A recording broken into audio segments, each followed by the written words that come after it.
Hello and welcome to Story Radio, the podcast for readers, writers and lovers of short stories everywhere.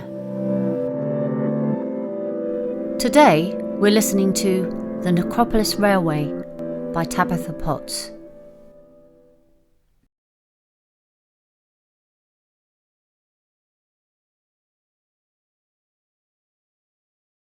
The hearse that contained the earthly remains of my erstwhile employer, John Osborne, waited outside the ornate wrought iron gates, the 6 black horses tossing their plumed heads. Our little troop of mourners was ushered in through a much smaller door leading to the funeral train, putting me in mind of the Scriptures. And again I say unto you, it is easier for a camel to go through the eye of a needle than for a rich man to enter into the kingdom of God. His coffin would be swiftly conveyed into the bowels of the station, and then onto the private train compartment where he would lie in state, waiting to be transported to his final resting place in Brookwood Cemetery. A white-gloved usher led us to the first-class waiting room. There had been much discussion within the family over whether the funerary services offered by the railway company would be dignified enough. But seeing the fine marble tiling, brass lamps and stained glass windows, I felt sure that Mr. Osborne would have approved. I must confess that I was not overwhelmed with grief so much as by curiosity. My funeral invitation also served as a first-class train ticket. In the first-class waiting room, Osborne's mourners filled the benches. Were it not for my employer's untimely demise, I would most likely be travelling in a different carriage. There was a large party of mourners, from his club, his company, and his acquaintances. His widow, a stout lady dressed in dark mourning weeds, wore a weeping veil, through which her face could not be seen. The only bright points of her appearance were her hands, dripping with jewels. Their son, Archibald, a weak-chinned individual whose acquaintance I had made during our time together at university, sat beside his mother. The inestimable Flora sat next to him. In spite of her botanical name, my beloved did not call any particular flower to mind. Her whole demeanour sturdy and sensible, especially in deep black. However, there was nothing wrong with her £1,000 a year, and when she caught my eye, I looked back with all the passion I could muster. She lowered her lashes, in a way that in another woman might perhaps have been coquettish, and I could see blushes mottling her neck and cheeks. At last the interminable wait was over. Our white-gloved Sharon returned and led us onto the train. It seemed a very short journey from the smoky darkness of London to the rural greenery of Surrey, and we arrived at our destination, the cemetery station, where we disembarked, and walked towards the grave where the service was to be held. Even on a winter's afternoon, I was struck by the beauty of the surroundings. This cemetery was a veritable city of the dead. Rows of tombstones stretched as far as the eye could see. Yet it had a verdant air, thanks in part to the great sequoias and many evergreens that had been planted there. It took some time to find Osborne's final resting place. Flora caught my eye again as we assembled around his grave for the service. We both knew that the ceremony meant the greatest obstacle to our union had been overcome.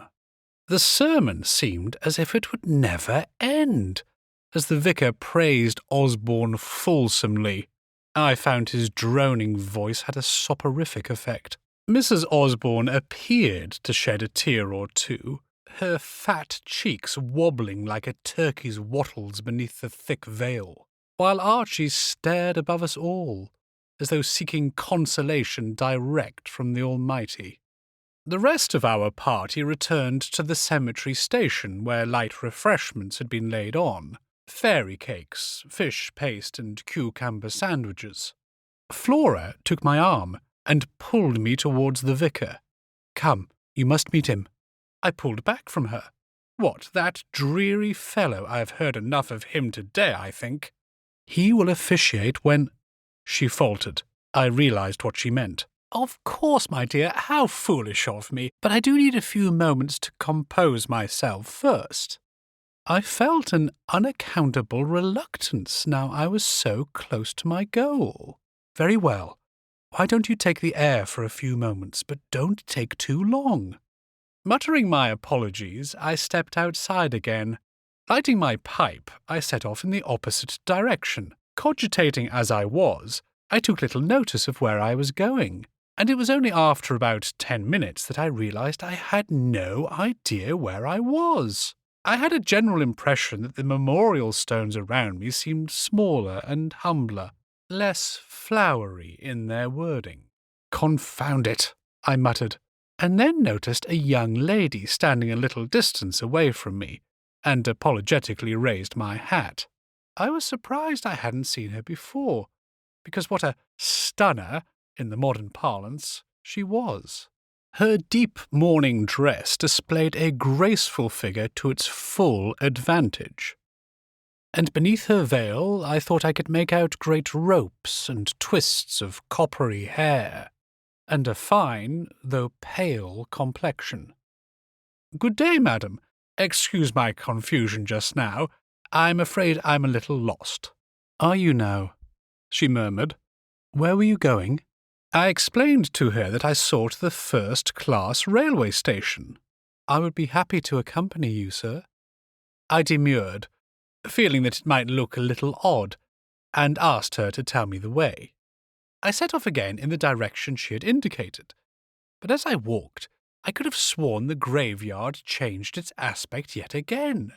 The graves and monuments seemed to loom, unnaturally tall and imposing, casting deep shadows in what I realized was now twilight. The trees around stretched their naked branches to the darkening sky. How had the day disappeared so swiftly, leaving me unaware? I kept moving along the endless empty streets of the Necropolis, but made no progress. It seemed that I had passed through the same great avenue of trees several times, and I was beginning to despair of finding the station. These trees cast giant shadows across my path, and it was with a start that I saw a slender figure emerge from the darkness. Tall, all in black except for her pale face, it was the young lady again, and this time she simply took my hand in her own gloved hand, her elegant fingers entwined with mine. I stole sideways glances at her, trying to make out the colour of her heavy-lidded eyes beneath that veil, as she led me along the darkening paths. Her voice was that of a gentlewoman, but what was she doing out in the evening unchaperoned? We talked as we walked together, inconsequential chatter perhaps, but her low and thrilling voice made a deep impression on me, as though it was speaking directly to my soul. It seemed an age, and yet no time at all, before we reached the bright lights of the railway station, where I was supposed to be reunited with my bride-to-be before we returned to London. For a moment I hesitated on the doorstep, and when I looked around for my Ariadne, she had gone. I did not even know her name. I turned around and looked for her, but found nothing, except for a small white handkerchief on the ground, with the initials L.L. I didn't even know if it was hers, but I put it in my pocket and walked back into the station dining room. "Where have you been, Oswald? Never mind, you shall meet the vicar now." I might as well have been dead and buried like Mr. Osborne for all the attention I could pay to them both, as I could not stop my thoughts from running on the mysterious L.L. Flora's lips compressed into a thin line as I stammered my responses to the vicar, and I noticed her and Archie exchanging glances. Had she already told him of our plans? At last it was over, and I was released. I had rooms in Islington, comfortable enough, but not somewhere I could ever have brought Flora. We had an unspoken understanding, she and I, that my gentlemanly appearance and education would go a long way to making up for my humble origins and lack of capital. As a clerk, I lived by my wits like so many others, and was not particularly well recompensed for them.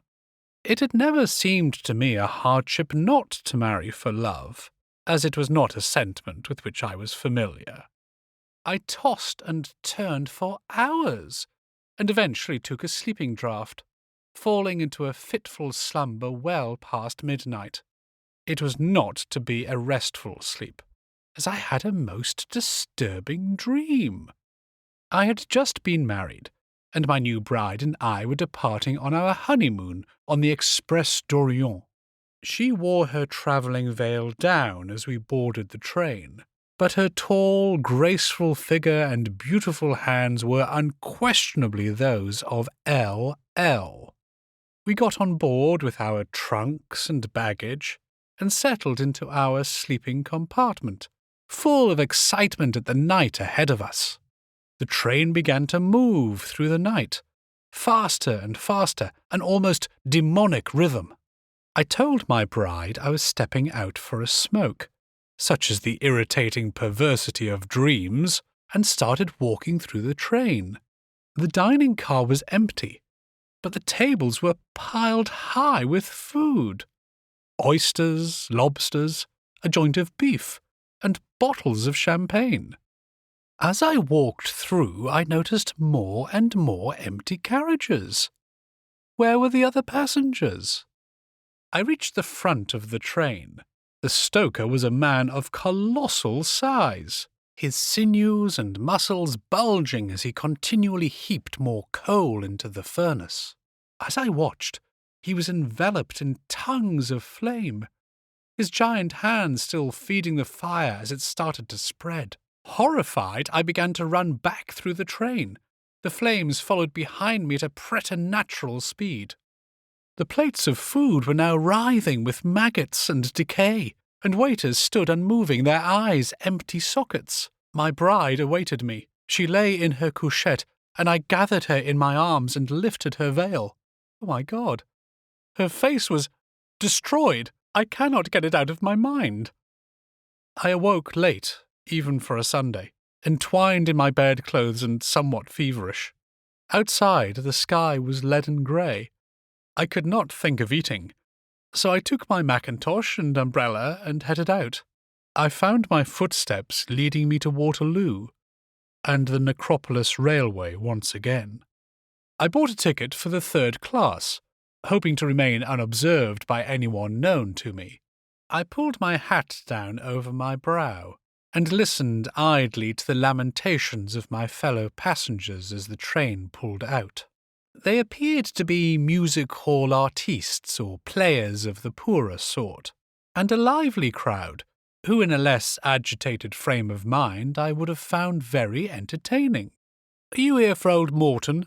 inquired one fellow, a rubicund gentleman sporting fine mutton-chop whiskers. I inclined my head. "Seems only yesterday he was first on the bill at the Adelphi, and now he'll be 6 feet under an actor's acre." We arrived at the same part of the graveyard with the humbler memorials. I found myself standing while the mourners sang and played with great verve and skill. The rain fell harder and harder, but they sang on, while I began to feel even more sick and giddy. To my astonishment, as well as an accomplished violin solo and several hymns, there was a bawdy music hall song, and at the end the mourners raised their glasses primed with beer to Old Morton. I was about to move away to continue my search when I saw her once more. She stood across from me, a little apart from the rest of the group, wearing the same garb as before, but this time she had her mourning veil pulled back, so I could see her bright eyes and pale complexion. The service had reached its conclusion, and as the mourners came forward one by one to throw earth on their friend's coffin, I tried to find her, but she had slipped away once again. Ignoring the surprised looks and whispers of the people standing around the open grave, I ran away from them in the direction I thought she had taken, ignoring the mud that impeded my progress. I had forgotten my umbrella in my haste, and the rain poured into my eyes so I could scarcely see. Inevitably, I fell to the ground, and found myself prostrate in front of one of the memorial headstones. On it were engraved these simple words: "Out, out, brief candle. L.L. Tragedian, 1860 to 1885. That was The Necropolis Railway, written by Tabitha Potts and read by Nigel Fyfe. The producer was Tabitha Potts. In March, we'll be having a special interview with Lindsay Gillespie, one of our writers, who has been shortlisted for the Costa Short Story Award. So please come back to hear our interview with Lindsay. Thank you and goodbye.